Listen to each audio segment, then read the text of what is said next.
sitting across from me, and I was looking at this ceramics book, and I kept staring at this one piece, and I'd been looking at it for years, and she said, "Who are you looking at?" And I said, "It's this guy named Vince," and I showed it to her, and she said, "Vince, my God, I haven't heard that name in so long. I went to school with him, and I know him from whenever I was at Long Beach." And then I thought, well, gosh, this is a very small world. And then a few years later, I started seeing Vince's work exploding all over the place on Instagram. And I went out to lunch with my one of my dealers in St. Louis, and Dwayne said, "Matt, who's the next person that I need to discover? I want something fresh." And I said, "There's this guy named Vince. He's really doing interesting stuff, and I want you to connect with him." And then I guess Dwayne reached out to you and made something happen. And then I move out here and I go to Tony Hepburn's retrospective in LA, and I'm with Linda Weinman. And then I realize Vince does exist, and I meet him in the flesh, and he's right here now in front of us. And so, Vince, it's an absolute joy to have you here. Your work spans decades of research, and it's culminating in this sort of explosion of material and sensibilities, all of which are in the gallery. And so now I'm going to do the yawn part, which isn't all that exciting, but extremely relevant, which is all of Vince's incredible accolades. So Vince went to the #1 grad school in the world, Alfred University, and I'm not lying, it is the #1. Prior to that, he got his BFA at Long Beach, tons of exhibitions, currently a teacher at El Camino College in Torrance, and Vince has been there for approaching 13, 14 years already. Vince has exhibited all over the world. Some of his collections in which his work lives, Alfred University, which happens whenever you go to grad school, and that's a tremendous, amazing collection. It's one of the great gifts of going to the world's finest schools that you're in that collection. Some other folks you may know, Beyonce, Seth Rogen, Dua Lipa. See, I'm not all into pop culture. Garth Clark, who is the preeminent, he and his husband Mark, they were the preeminent sort of dealers throughout the 80s and 90s. Not at all surprised that they have some work as well. The Long Beach Museum of Art, the Mint Museum of Craft, and it goes on and on and on and on. Croatia. He's been in Ceramics Monthly, Ceramics Review, every magazine you can imagine. And so it's a real honor and it's a real privilege, Vince, to have you here. I never know what artists are going to share with us whenever they do these talks. And that's what's so exciting, because sometimes it's biographical, sometimes I've even seen them fictional, and that's exciting as well. And so it's just a real privilege to not only have someone of your success and clout here within our studio, but to know that you're within reach. You're just a few hours away in LA, and we hope to have you back in some capacity, maybe to teach a workshop or some other event that I know our members will really celebrate. So thank you, Vince. I'm going to hand this over to you right now. Beautiful. Pleasure. Yes. After touring last week, dropping the work off, I'm quitting my job and going to rent that studio space upstairs and just do studio work. So I'm looking to hire some part-time help. And I also need someone wealthy to finance, because I still need a job. Well, that makes it, I wish now that I had something, is it fictional? Do you make it up? I wish I had something fictional. I'm going to show basic slides of the progress from beginning to end of my art career. I mostly just want to connect with people, share who I am and what I do as an artist. But isn't it true, everyone, that when you know the artist, I love art, and I can look at art and love and be moved by art regardless of my relationship with the artist. But when I know the artist and I really get a sense of who they are and the authenticity of who they are, it does translate in their work, and it helps me connect with the work more. So I think it's important for me. I want you to kind of know who I am so that you can connect with the work. Lots of possible questions. We'll leave some time for questions and so forth. But let's just start with, how do I start the timer? There it is. This is who I am, Vince Palacios. Hey, I did a lot of decal, ceramic, image-based work prior to this. I'm going to show you sort of from the beginning to the end and how my work has morphed to where it is today. But this is a true statement. I love ceramics. I always like to do portrayals of my wife and I always like to joke. I'm not sure which one is my wife and which one is me, but I'm assuming the one with the beard is me. And my wife's back there, Sue Palacios. We've been married for 37 years. Met her when she was 15. We were friends for years before we got married. But yeah, we've been around together for a long time. And I used to be young. I miss those days. It's like a lot of people look at that picture. Like, is that me? I can't even remember anymore, but I was young at one point. My wife was pretty influential in my taking ceramics because she wanted me to take ceramics with her for years, and I had no interest in ceramics. I hated ceramics. I don't like brown pots. Like, why? I'm a color person. I love color and exuberance. I grew up in I don't look Mexican, but I'm Vicente Palacios. My dad is, his family hails from Veracruz, Mexico, but they all married white people, so I'm white. But I grew up in a kind of a Mexican home with exuberance, with flavor, with food, with passion, with emotion, with music, with color. So ceramics didn't engage me much. I wasn't that interested. But she finally convinced me to go take a class at Golden West College in Huntington Beach, to take a ceramics class, like taking a class here, right? Only reason I did it was because we were hippies, we sold everything, and we were going to Europe. We were going to go live in Europe and backpack, we did, and just see where life took us, right? So I knew I only had to stay in for a few weeks. I got to get points as a husband to do what my wife wanted, and then I got to leave without having to take ceramics, except that I fell in love with ceramics. In that 2-week time, I already knew what grad school I was going to go to. I didn't even know what Alfred was. I said, the teacher was talking about Alfred, and I said, that's where I'm going to go. Like, I haven't even taken ceramics yet. We did go to Europe. We came back early and went straight to Long Beach State. But I did something that a lot of people do. I kept the first piece I ever touched in clay, and it's that. A pinch pot. Don't we all start out with pinch pots, right? They're so simple and so basic, but that is the absolute first thing. First ball of clay, thrusting my thumb into that, having no knowledge of the plasticity and the potential of ceramic. And I just want you to pay attention because, of course, all of us know this edge here. We've all seen it. This crack that happened unintentionally. The clay spoke. It has its own language, its own personality, and I spoke. So from the very beginning, I was beginning to learn to let clay be clay. A lot of us impose our will on what we make. We have ideas and we impose. Specifically, I love it. We had, Max and I were having a great discussion in the warehouse back there about digitally printed clay. That's very intellectual up here, and you tell the machine what to do. That is what our brain's doing. Our hands are the digital creators. But in this case, I was learning right off the bat, let clay be clay, let idea be idea, because I had no idea what I was doing yet. I was just feeling the clay and letting it be. But I kept this piece because today you'll still see that edge on most of my work. I love the rawness, the landscape possibility of clay, some of the references that it brings. But first object ever made, and then color, of course. This was the 80s. I loved postmodern ceramics. I loved Peter Shire. Me too. Oh, he had a show, Ceramic Freeways, in LA. What an amazing show. I fell in love with Peter Shire. Peter Shire and I are friends now. We'll talk about Instagram later and how important it is.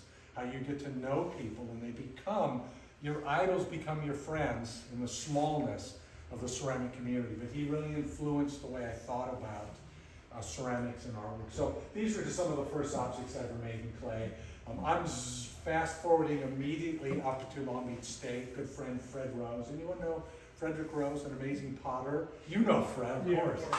Fred and I were thick as thieves, hanging out. We were killing trolls together all the time. We were both young and handsome at one point. We were old and haggard, but very good friend at Long Beach State. Right over to Alfred, where I began to explore. Listen, I didn't come to ceramics because of pottery. I had no interest in pottery at all. Still, I wasn't interested in the wheel. My first experience wasn't the wheel. When I went to Golden West College, it was just making stuff, hand building stuff in raku firing, right? Who doesn't love raku? I don't let my students do it anymore, right? Because it's impossible when you have 90 students. But I started to explore the wheel as a tool of making. quickly making shapes and forms that you could then construct or form or collage or build with. And that's what most of my work at Alfred was about, these kind of collage wheel forms. This one, I love it just because I was one of the Oscar Mayer Wiener hot dog mobile kids. I wasn't sexually abused in the Wiener mobile, but I guess there's some stories about that. But it used to come to our town, the hot dog cart would come to town, and I loved that machine, that crazy. So I did a piece based on that for Oscar Mayer. I began using the wheel though. I love throwing.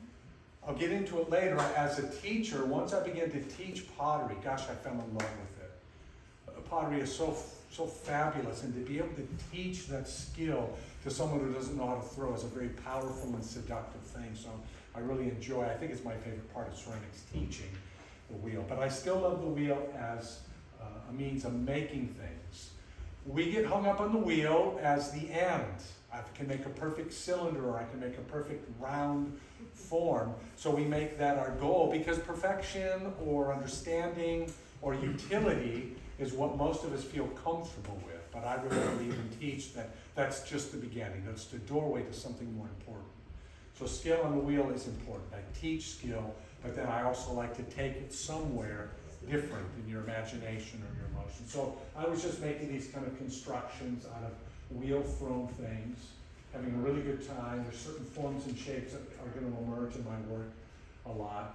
I got tired of not having imagery in my work, though. I love imagery. I love to talk, unfortunately. I love to speak. I love to communicate. I was in college for psychology because I want to be a therapist. I was in college for biblical studies because I am a pastor. I love to speak. I love to communicate. I love to speak about truth. I love to talk about things I believe in. I love to be clear. I love to be didactic and poetic, right? So some of these forms are all of that, but not clear enough, and I switched over to this more image-based work for some time shortly after grad school, because I really love storytelling, and I love this obscure narrative that these image-based works can tell. So I'm not going to get into decals, but I have thousands and tens of thousands of images, bizarre images, that I collage, and instead of collaging form, I was collaging object or image to create really complex and intriguing and very bizarrely disturbing narratives, I guess. I'm very popular. I have a few shows with these, and a lot of people like this work, but I like it. I call it the alchemy series. Don't you love the notion of alchemy? Do you know what alchemy is? All of us are involved. I don't believe in medieval alchemy. I don't believe that angels came and gave us this knowledge to transform, but alchemy is the transformation of material, something of no value or low value, to something different than other value. Every time you put a pot in the kiln, alchemy is happening. Geology is happening. Science is happening. Mysticism is happening. Beautiful things are happening because it's outside of your control. It requires a power outside of yourself, the kiln gods, or the person fighting the kiln at least. So I love the notion of alchemy and the transformation of idea, how that comes out of your head and it turns into something of value that people are willing to pay for. So in a way, I am making my own gold out of this sort of invaluable material, clay. This was a piece, you guys know the Scripps Biennial up north, or no, down south? Scripps Biennial is a big show. I was in that in 2005, and the whole theme of the show was giant. All the work was gigantic work. This is a, you can see 72 by 216, or what is that? 18 by 6 foot mural.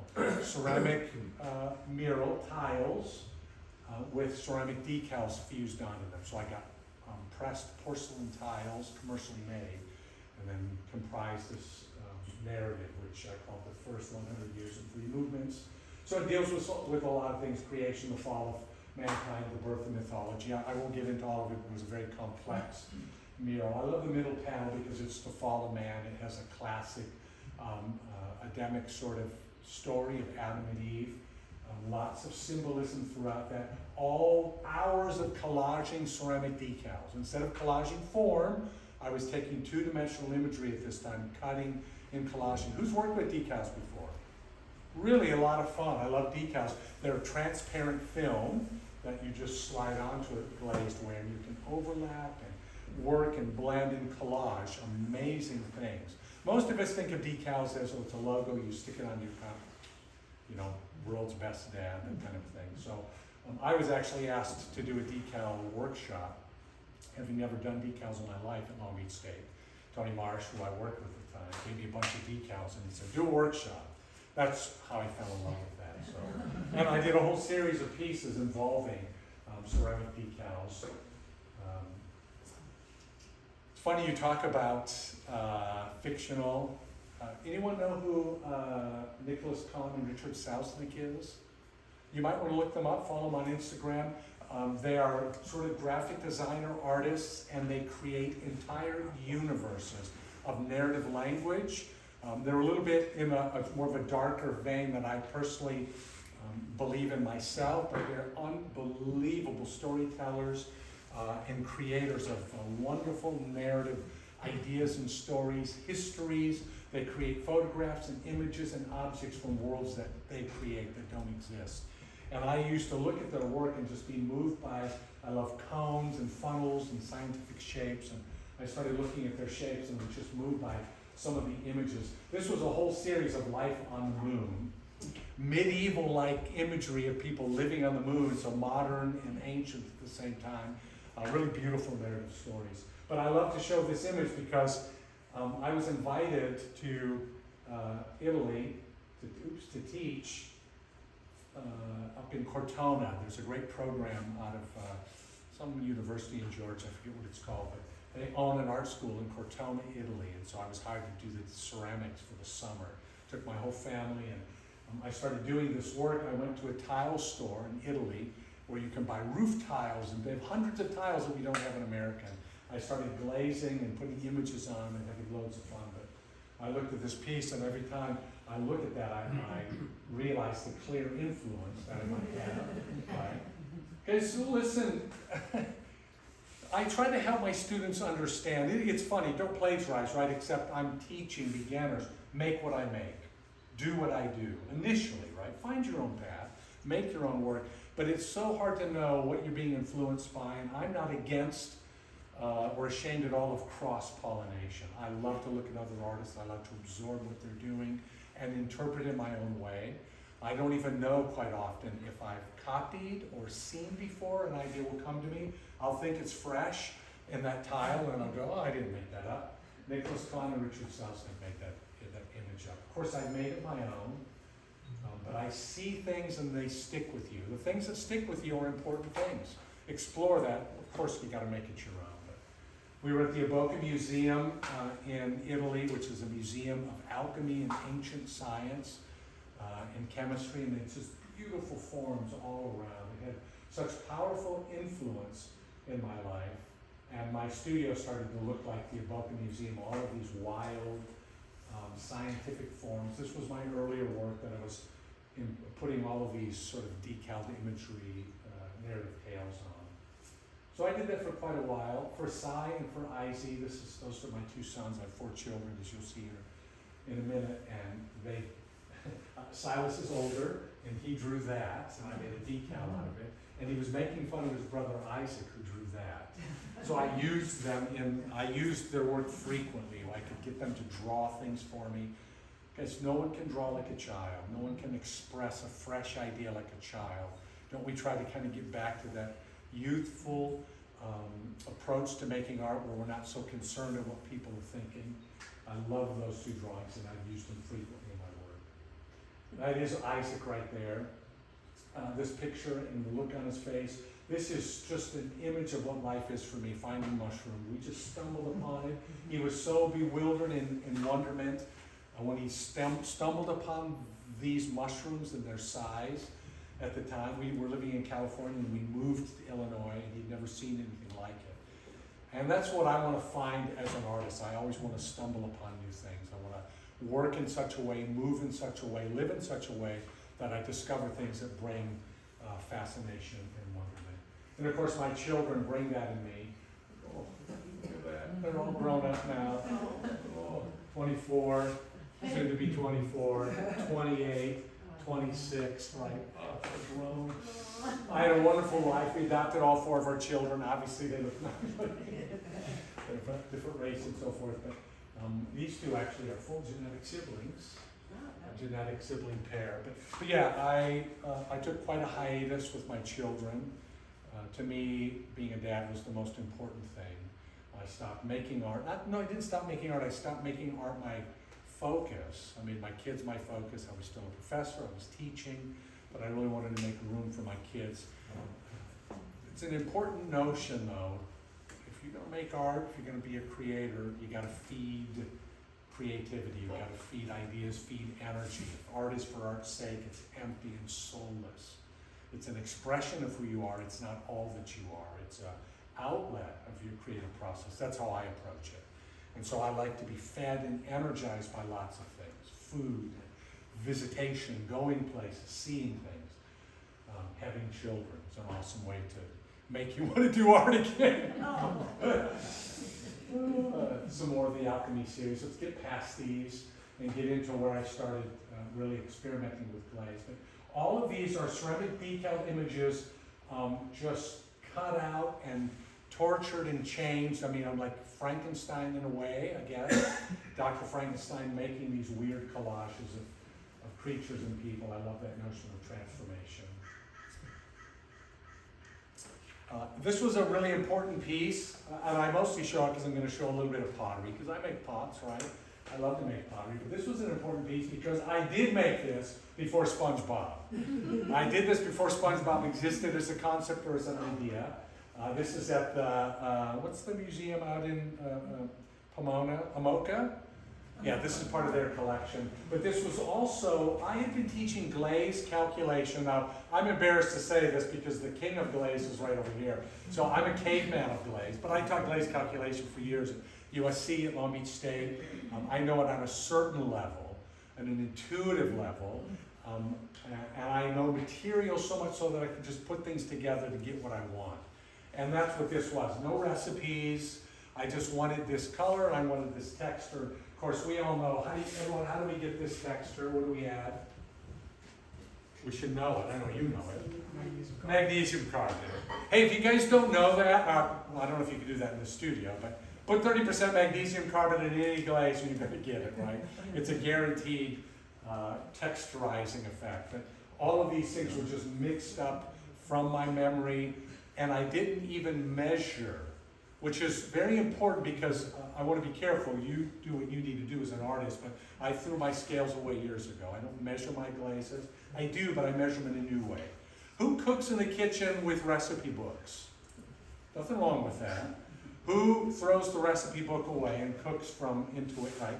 Don't you, we feel that there's a little more freedom because I want more garlic or basil, whatever, right? You have an intuitive, beautiful sense, improvisational sense, and I began to cultivate more and more and more improvisation when I glaze or when I work, when I cook. So this was purely improvisation glaze. I'm going to go really quickly just through some bowls. I was still using my ceramic imagery, detailed imagery. These were called balloon bowls because of these balloon figures, or actually balloon faces. Oh my gosh, this is, I wish I had more time. There's so many wonderful stories to tell, but you see this face here? Eyes, mouth. We can all draw that. It's just a stupid smiley face. And I was at Long Beach State in 2011, a major big workshop, Korean students, artists, famous artists, wonderful people working. They have a really wonderful thing going on at Long Beach State. I'm an alumni from there, so they invited me to be there to work, but I was one of the 5 asked to design a t-shirt. So I did my balloon face.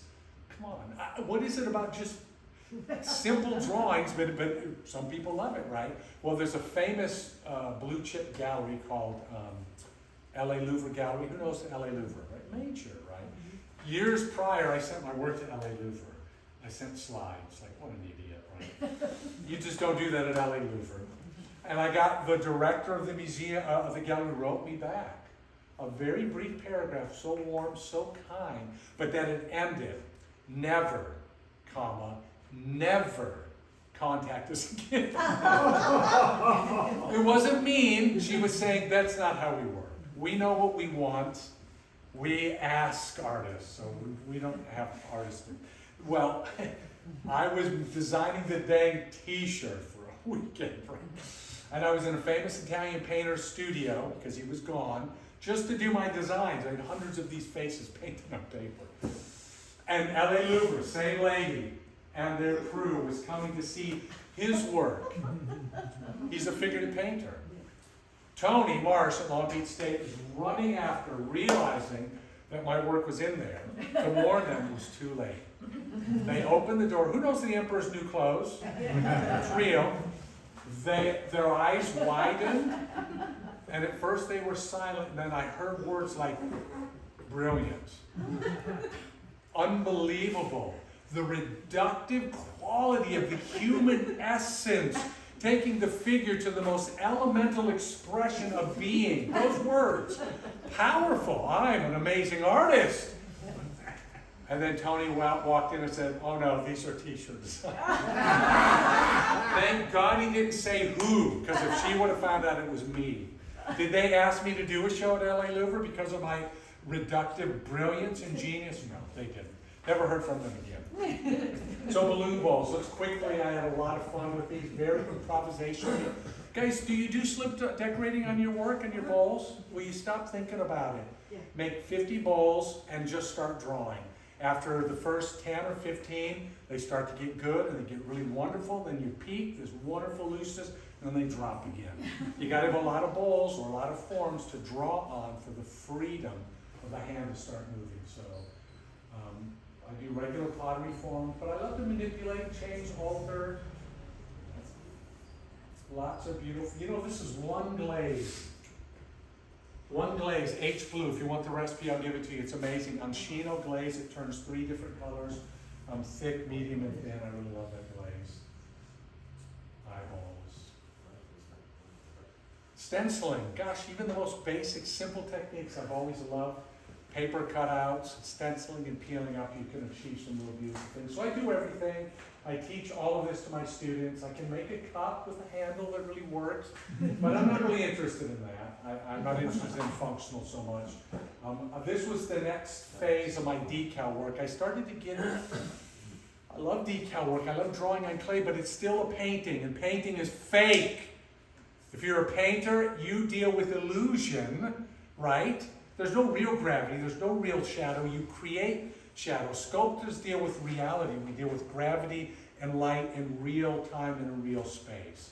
So I was, how can I get imagery to be more real and more sculptural? Because they're sculptures, but they're just flat objects with drawings on them. So I remember the old-fashioned camera view, explosion view I mean, where I exploded an object to show you all the parts in 3 dimensions. I started thinking of my decal work in this exploded view, breaking the decals off of the surface onto form. They were so tedious, but loads of fun. Oh, I think this is a video.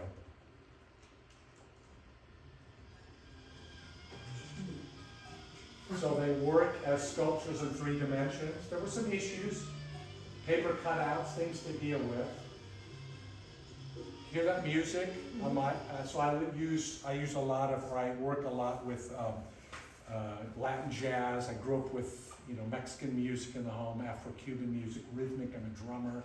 I love the rhythm because that finds its way later into my work. But all of these strange exploded view objects, I explored these for a while and just something wasn't working with that as well. But I did love working with imagery. I think I'll come back to it someday.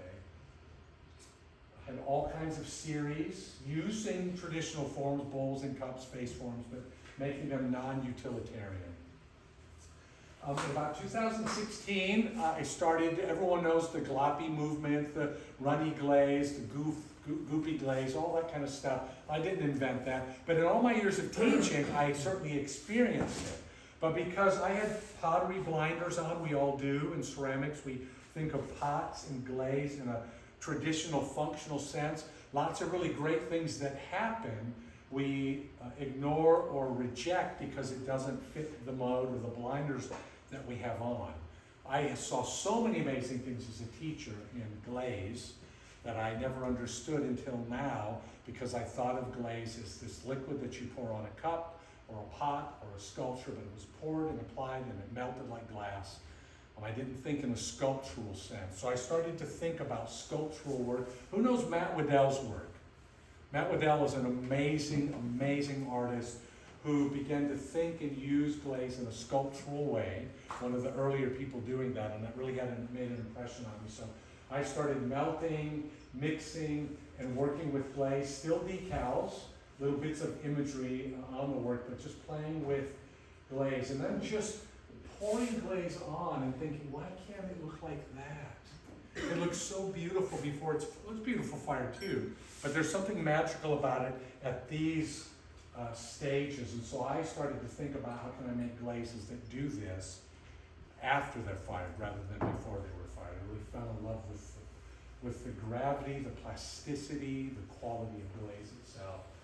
Long Beach Creamery, one of my sons works there now actually at Long Beach Creamery. I saw this post on Instagram and I fell in love with, you know what that is. It's just meringue, right? Torch meringue. So I thought, I can do that. So I got a meringue pump. Dunkin' Glaze, why did they go away? Who loves Dunkin'? I love Dunkin'. I was a beta tester for them actually. Hired me to test glazes and work with the glazes and stuff. And this was called fired snow. Anyone ever worked with fired snow? Boy, what I would give to get gallons of that beautiful, fluffy white. I'm trying to figure out to invent it. Haven't come across it yet, but you can pipe it out and it stays right where it is and fires hard as a rock. It's really, really awesome stuff. So I make these sort of sponge cake kind of sculptures. It was now that I was breaking away from decals. I started to manipulate and press and move towards what became potato trees with vines. And now what I'm doing is cave vessels, but these were the beginning early forms that I was starting to work with. I called this my diatom series. They look like diatomaceous creatures, but all the glazes were glazes I began to invent by that process of just random mixing. I was an idiot because I kept no record, no notes, because I made such beautiful things and I don't remember how I did it. I would love to get back to that. So, and I like to set up failure for myself to try to rediscover because it keeps it interesting. But I'm pretty pissed because there's some things I wish I could come back to and find. But just loads of fun. Guys, this is bragging, right? Seth Rogen followed me. We're friends. I went to Seth's house. I own his work. He owns my work. We talk about art. I can even say, I can show you in our DMs, he copied me. Seth Rogen copied me, he says so. I only put this up though, because just to say how important, not for much longer, but how important Instagram is. If you're trying to have a career in art, if you're trying to get your work into galleries, if you're sincere about your career and the business part of art, Instagram is a waste of time. It's a mind-sucking hole of stupidity, and yet at the same time, it's the most important business model. Any success that I have is you better be a good artist first, right? You have to have something to push or to promote. But Instagram has been the source for me. It's amazing who I've met. I don't understand why I've met the people I've met, but Instagram is the cause because I post and I connect, and it's a community. And if you treat it as such and sincerely meet people and talk with people, it's amazing what happens. But just by random chance, Seth Rogen started following it. It's opened lots of interesting doors in my life. Lots of other people I continue to meet. So, gosh, if you're striving to find your identity in it, you're going to struggle. If you're striving to be famous, if you're striving to think that somebody owes you something and wanting to be recognized and wanting to be discovered, I would be careful about that because you can be a great artist and nobody cares. And you can be a really crappy artist and everybody thinks you're wonderful. It's random in a way. You have to be comfortable with who you are. Make the work you love. Put it out there and hope that other people fall in love with it. But if you still love it and nobody else does, you still know that you love it, right? So it isn't as hurtful when people don't recognize your work. I really began to manipulate my really tight thrown forms. I like to be able to throw well, but I got bored of that, so I really started to manipulate. This was so radical at the time. I look at it like, what a boring thing. It was so radical to push and to stretch and to alter a piece. I alter them so ridiculously now, it's hilarious. But I love this piece because it's the first one that a major collector purchased. So it's an important thing to me. It's like, somebody wants my work. It does feel good to be wanted, right? And he bought the work, and it sort of began me moving more and more towards showing. This was another piece that was a good sort of breakaway piece for me. Also bought by a very important collector, Brian Rochefort, or Energy Glove, who's a clear influence on my work as well, also a really dear friend. Owns this and a couple other pieces of my work. And then, of course, my first real long-time collector, Bob Myers, who's an amazing art collector who loves my work. We're friends, we've been here together. And it was the first piece of the Potato Tree with Vines series that was purchased by him. Terrible photography.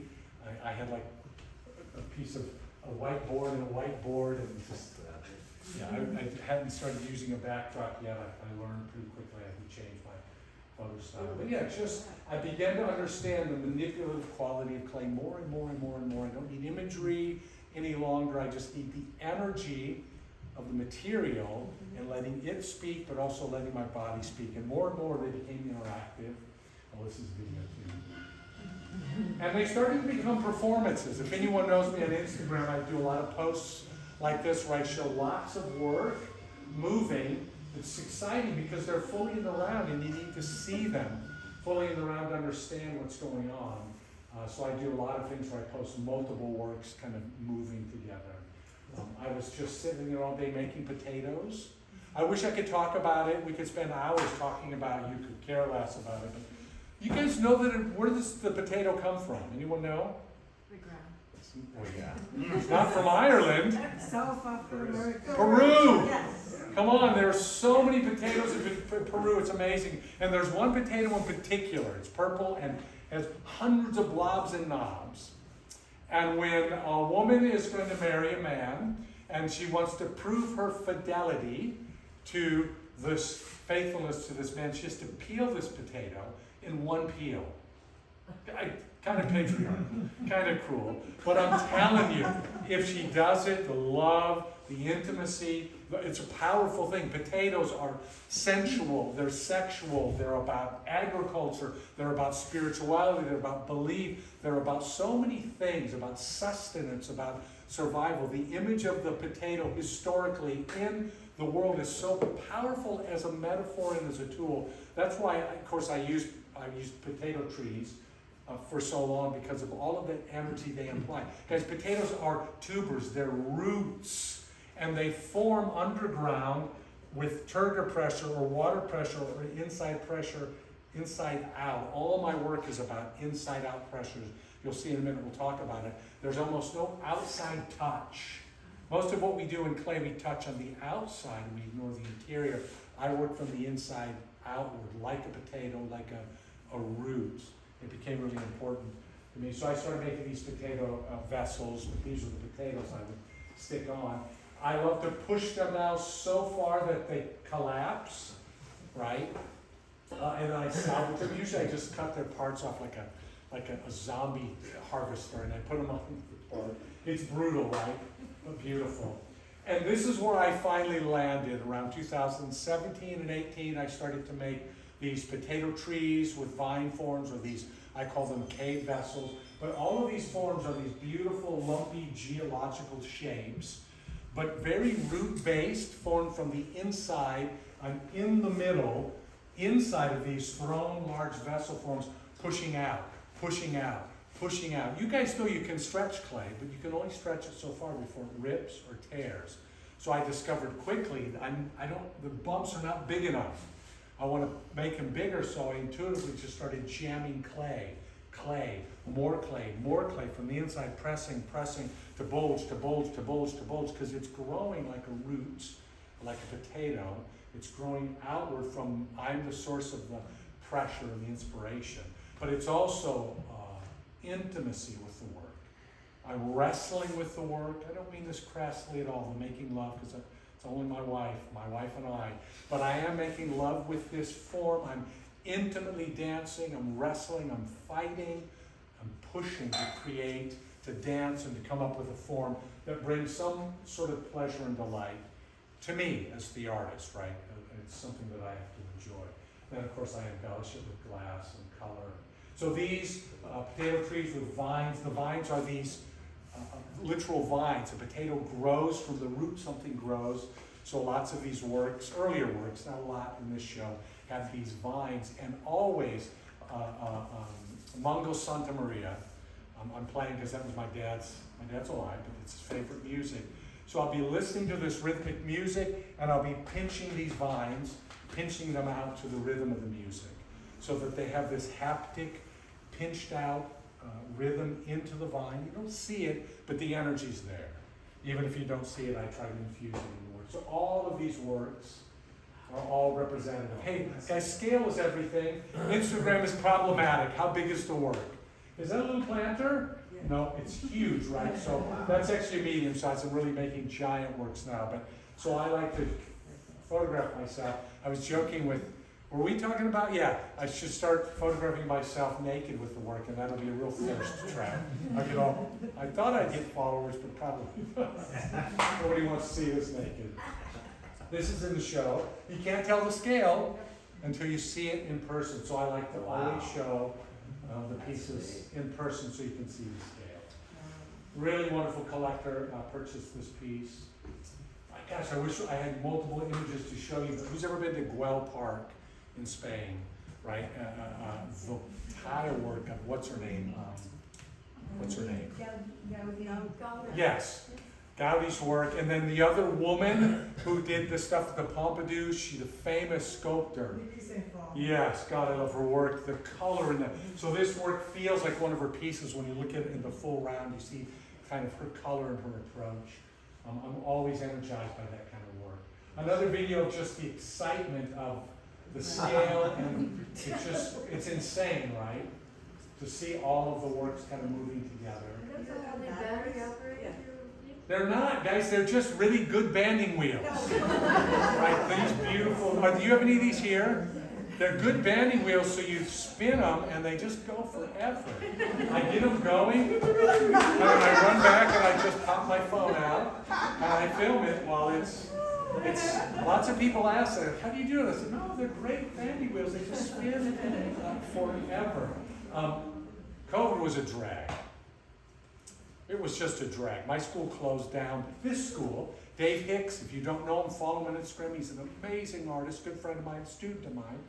Dave Hicks is a teacher up in Visalia. He invited me to live up there. My wife and I lived up with him for weeks on end with his family, and I worked in his studio. So this was that experience of working in another studio while we're waiting for COVID to end. I'm going to sum this up quick because I really want to have some time for questions, and we're running out of time already. But this is just a piece being glazed. That's how it starts out. I still wish it would stay like this. I'm learning to get more and more stacking that stays, but glaze melts because it melts into place. And there it is, finished. You would never know it was going to be blue. But this piece is owned by Salehi Bembry. Anyone know who Salehi Bembry is? Look him up, one of the most famous shoe designers in America. Once again, somebody I met by chance. He fell in love with my work in Dubai. I didn't know my work was in Dubai. Found out it was my work. Amiri Design purchased my work for their Dubai showroom, and he found out who it was, came back to, he travels, he's a designer, and we became friends. He purchased the work, and now we're actually about to, in the next few weeks, drop a project together. So we've made something, an object together, we're going to sell it together through his website. It'll be his shoe fame and my meager art making, kind of these fun, they're planters. But we're going to call them botanical vessels. Sounds better than a planter, doesn't it? This is a piece that Seth Rogen's owns. It's in his living room right now. Amiri Design has that in the Dubai shop. Somebody owns that somewhere, I forget who it is. Scale is everything, guys, right? So I've taken to, I hate Instagram because they're trying to make you be something. They're trying to make you do something. They're trying to make you TikTok. Yeah. I don't want to be TikTok. I hate TikTok. I don't want to do videos. I want to show my art. It's not about performance, although I'm a narcissist and I love to perform. So I'm finding ways to perform to make my work more activated so the algorithms will reward me. Don't we all want to be rewarded? Watch Black Mirror. Who's watched the series Black Mirror? Watch it and despair, because what's happening in the universe is insane. So I don't want to be possessed by it, but I want to feed it a little bit so that they'll reward me and put my work out there. So doing these things to show the work for scale is one of the ways that I do it. Of course, my balloon bowl saying goodbye. So that's who I am as an artist. We're going to see the work here in a minute in the opening for those that stick around to take a peek. But I would love, we've got about 10 minutes or so or more, I would love to, if anyone had any curiosities at all or questions, things that I didn't address or talk about. Well, I love your work, and it's really exciting to hear you talk about it and how you've grown. I was curious to know about your glazes because they are so bright and alive, and how do you get that wonderful texture? I know you said you make your glazes up, and I don't know very much about glaze at all, so I don't even know if that's a question you can answer.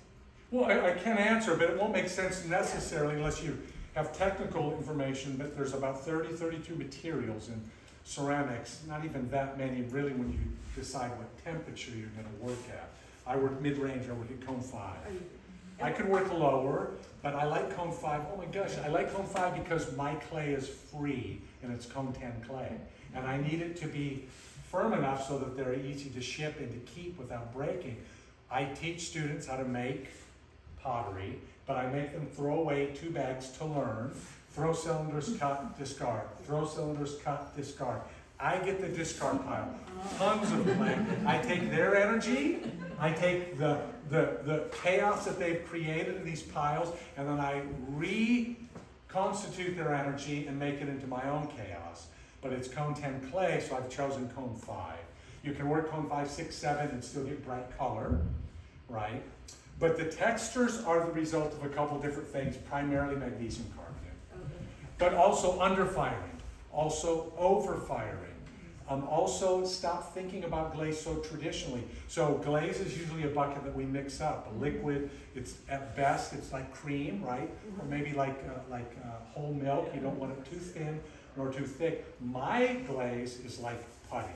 So I mix it and turn it into clay. It's not clay, it's glaze, but it's silly putty that I can stick and stack and stretch and bend in place so that it will melt into place. But the textures are really the result of zinc, of magnesium carbonate, and bone ash, of all things. Bone ash is cow bones or animal bones burnt up. So if you're a vegan, I apologize. Can you talk a little bit about your color choices? Wow, yeah, no. So guys, I'm colorblind. Red-green, classic male red-green colorblind, but my wife says you're more than red-green colorblind. Because I have no sense of color. I have no traditional formal training in color. I follow John Gill's view of color. John Gill said the most wonderful thing. He said all colors work or play together. Some just play better than others, right? I use all color. I use color randomly, and I'm being told by wise people, use color differently. Because everything doesn't work, but I just don't care. I do what I want. I don't even know quite often what color is in the cup. I just use because I got that cup and it looks good. Guys, I'm really impulsive. It's pure intuition.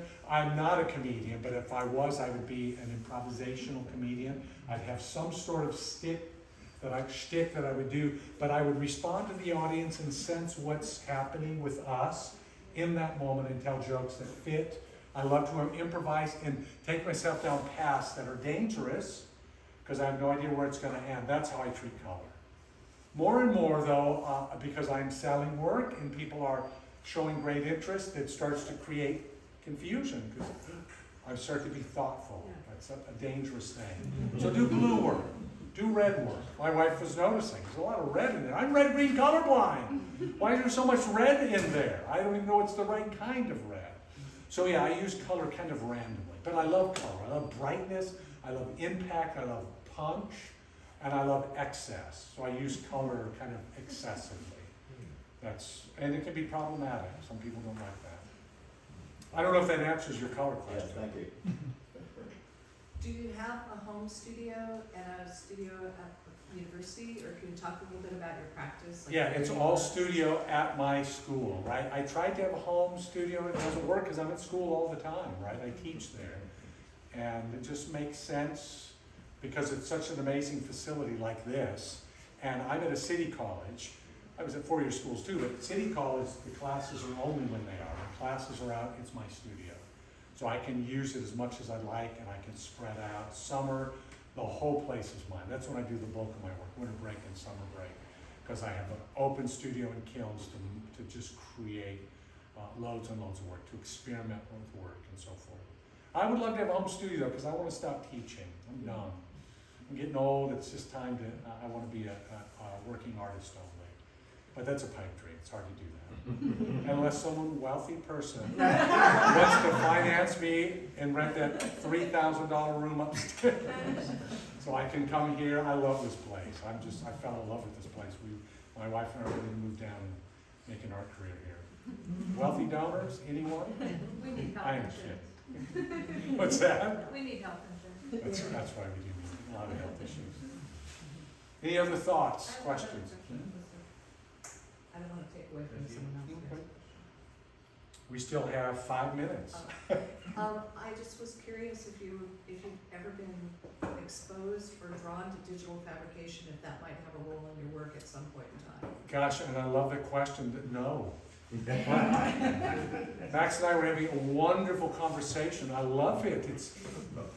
Okay, something's happening. Who's seen, what was the show we were talking about? Westworld. Westworld, the series. First season, awesome. After that, what the heck is going on? That's where we're headed. We're going to be digitally producing humans. I'm not comfortable with that personally. I know what digital is all about. I get it. We're just digital computing machines, but we're flesh and blood. But we think and we send signals and we manufacture. To me, that's still important. Idea is not so important to me as an artist. I work purely intuitively. I have no idea. That's not true, but I really try not to think about what I'm making. If I had to design an object and have the machine do it, we were thinking about that earlier when we were discussing. It's like I'm also a drummer. I was in a band for years, and I love playing drums, like the way it feels. I love musicians, and when I watch a band, I don't really enjoy it. Because I want to play. Not that I want the fame or the recognition, I just want to be in that groove. So when I'm watching the digital printer make it, it's like, I want to do that. I don't want you to do it. So my idea isn't the supreme thing for me. For me, the supreme thing is the action of making. And me being the maker of the thing. I can let go of areas of making, but I do want to be the primary maker, I think I'm old too, guys. I'm a modernist. I'm not a postmodernist. I love postmodernism, although it's destroying society, but I am a modernist in the way that I think. I'm 62, so I have that sort of layer or overlayer of who I am and how I exist in the world. And I love digital. I don't want to teach it. I don't want to introduce it. I want to get out of teaching and get out of the way. To let the next wave of young teachers take and do. Because I came and did something rejecting and breaking from the past, and something new in teaching. I'm all for that. I'm all for that kind of change.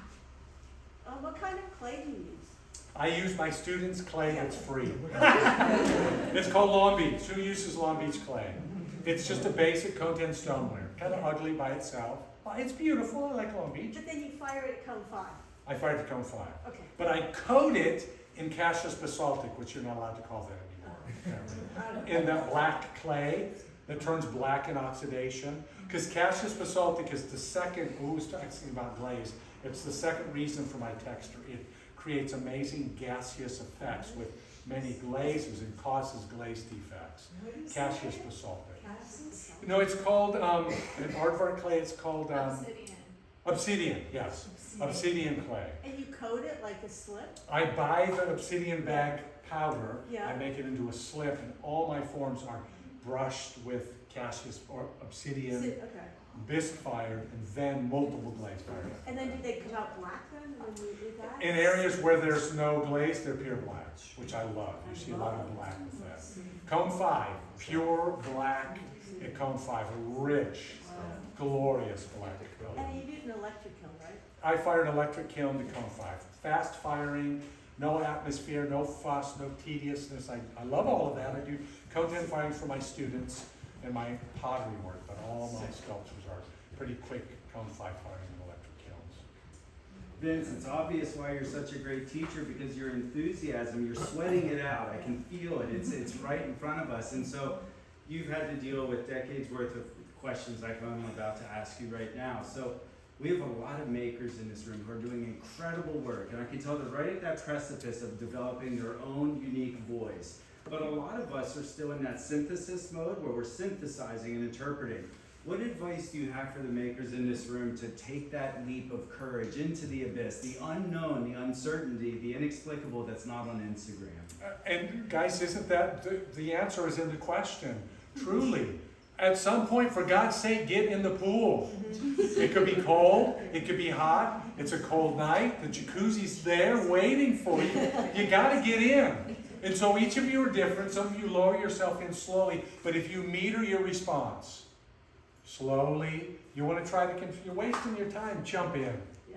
Truly, now I'm not talking about, I tell my students all the time, I have a moral view of the universe. I'm not talking about moral things. I'm not talking about breaking rules for breaking rules' sake. I'm not talking about being stupid and endangering yourself.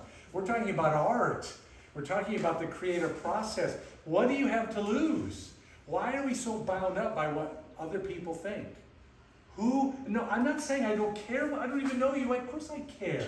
I don't mean it like I don't care. What I mean is you can't change who I am. It isn't going to hurt me if my work doesn't work, or if I trip and fall, or if I belly flop. But I'm telling you, I'm in the pool now. I belly flopped when I went in, but I'm in and it's awesome, right? And it's deep. You can go deep and you can go far. Stop worrying about, stop fretting. The hard part about this is I teach the fundamentals. You better know how to do things. Master the skill, but stop thinking of the skill as the goal. Isn't that true? The skill is only a tool, it's a doorway. Here is the issue though. Maybe it's not in you to be a creative, a wildly creative person. You need to be okay with that. You make utilitarian work, and I make pots that people love. Go as deep as you can with that. Fall in love with that, but don't be hung up with what people think about your work, because it doesn't matter ultimately. It does matter if you want to succeed. That's the balance, because if nobody likes your work, you're not going to sell your work. But does it matter if you sell your work or not? I mean, then we can get really mystical, we can get spiritual, we can get collective and communal. Selling your work and being famous is wonderful, but it isn't the most important. The most important is in this room, you guys are all wonderful little universes in and of yourself, and your life matters. Find things that bring you joy, do things that bring joy to other people. If you stay on that path, your work is going to be wonderful, and it is going to affect people in a wonderful way. If you're shallow, and you want stuff though, like fame and recognition, and you need it as your identity, that's always going to be a struggle, because you're going to be the person too afraid to jump in the pool because you're afraid of what you look like, because your body's not what you think it should be. You're afraid of what you're going to look like when you jump in. You got to let go of all of it. Be exhibitionists. Jump in, and come on. I tell my students all the time, I make a fool of myself all the time. If you don't take those risks and appear foolish at times, and yeah, sometimes I am stupid, sometimes I talk too much, sometimes I do the wrong thing, but I would rather blunder forward than wait and hesitate and be a wallflower in the back. But to the wallflowers, come on, it's easy for me because it's natural, but I wasn't that naturally. I became this by practicing and bringing it out of myself. But don't be ashamed to be a wallflower either, but be the best, the most beautiful wallflower in the world that someone is attracted to. You usually have to go to people, get your work out there, but make great work. If you're a quiet, spirited person, a calm person, be that. But be real in your work, be authentic. But there is no other way. It's a leap of faith. You gotta jump in the pool. You just do. Don't be afraid at all of what people think. That's what I try to teach my students. And then I give them D's on their work. No, what is this crap? Mr. Palacios, I really put myself out there. And I said, you probably shouldn't have. Do us all a favor, drop trap. No kidding. There's a harsh truth though. Find out what you're good at. Right? Like, why do you love ceramics? Honestly. Some of us are going to be good and some of us aren't. Why do you love it? What is it about ceramics? There is, if you're in this room and if you're doing ceramics, you have fallen in love with something. That's a real place. That's a seed.